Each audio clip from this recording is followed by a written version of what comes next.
दोस्तों, इस कड़ाके की ठंड में क्या आपके अरेका पाम के पौधे की पत्तियां पीली पड़ गई हैं? ह्यूमिडिटी कम होने की वजह से उनके सिरे ब्राउन पड़ रहे हैं और नमी की वजह से मिट्टी में फंगस आ रही है।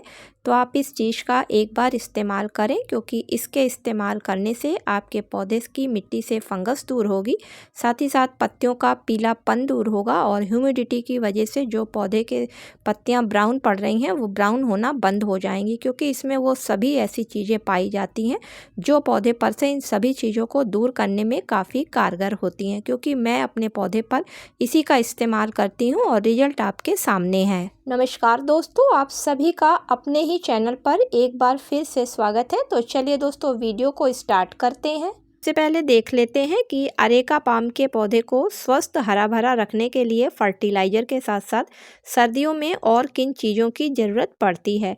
तो सबसे पहली चीज़ है कि पौधे में पानी किस तरीके से दिया जा रहा है। तो सर्दियों के मौसम में चूँकि सभी पौधों को पानी बहुत कम दिया जाता है, क्योंकि नमी की वजह से मिट्टी पहले से ही गीली होती है और अधिक पानी पा जाने से पौधे की जड़ें खराब हो जाती हैं। इसलिए आप भी अरेका पाम के पौधे में पानी तभी दें जब ऊपर से 1 से 2 इंच मिट्टी सूखी हुई हो। अगली चीज़ है कि सनलाइट किस तरीके से हमें अपने सर्दियों में अरेका पाम के पौधे तक पहुंचानी है।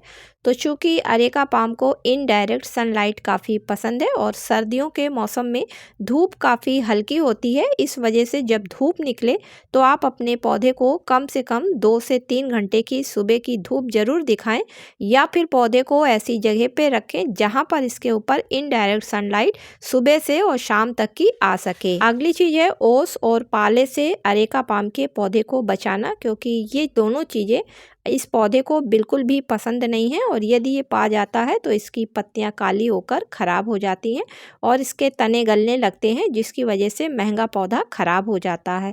तो बालकनी या फिर अगर गार्डन में आपका पौधा रखा हुआ है तो शाम को जब ओस पड़ने का टाइम आता है तो आप अपने पौधे को किसी शेड वाली जगह पर रख लें, जिससे आपका पौधा ख़राब होने से बच जाए। अगली चीज़ है कि अरेका पाम के पौधे को ह्यूमिडिटी काफ़ी पसंद है और सर्दियों के मौसम में एयर काफ़ी ड्राई हो जाती है, जिसकी वजह से पौधे की पत्तियों का टिप पोर्शन ब्राउन होने लगता है, पौधे डल से हो जाते हैं।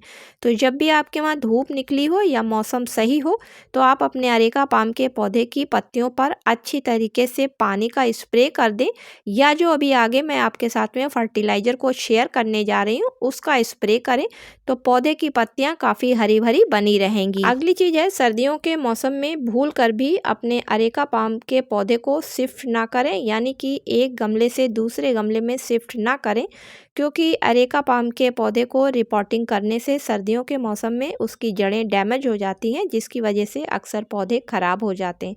तो आपको अगर पौधे की रिपोर्टिंग करनी ही है तो फिर आप स्प्रिंग सीजन में करें, तो आपका पौधा काफ़ी अच्छी तरीके से ग्रोथ करेगा। अगली चीज़ है पौधे में फर्टिलाइज़र को देना। तो किस तरीके से देना है, उससे पहले आप जो भी पौधे में ख़राब सूखी पत्तियां हों या ऐसी पत्तियां हों जो ख़राब हो रही हैं, पीली पड़ रही हैं, उन सभी को सीजर की मदद से हटा दें।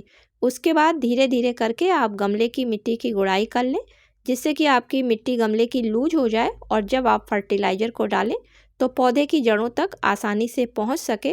साथ ही साथ मिट्टी लूज होने से पौधे की जड़ों को ऑक्सीजन लेने में आसानी रहेगी, जिसकी वजह से दी गई फर्टिलाइज़र पौधे अच्छी तरीके से अब्जॉर्ब कर सकेंगे। तो पोषक तत्वों से भरपूर इस फर्टिलाइज़र को तैयार करने के लिए आपको पहले 1 गिलास साफ़ पानी लेना होगा।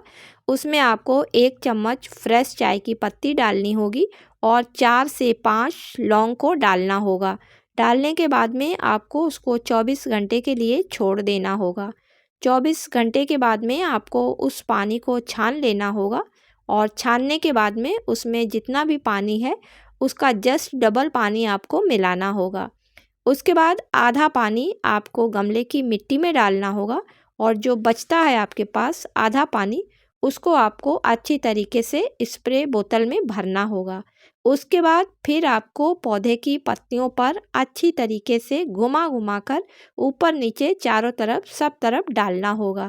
तो चूँकि इसमें काफ़ी अधिक मात्रा में पोषक तत्व पाए जाते हैं, पोषक तत्व के रूप में इसमें चाय की पत्ती में एनपीके होता है, जिसमें नाइट्रोजन सबसे अधिक मात्रा में होती है और जब नाइट्रोजन का स्प्रे आप पौधे की पत्तियों पर करेंगे तो पौधे प्रकाश संश्लेषण की क्रिया से पौधे में अच्छी तरीके से भोजन बनेगा, जिसकी वजह से पौधे की पत्तियां काफ़ी हरी भरी रहेंगी।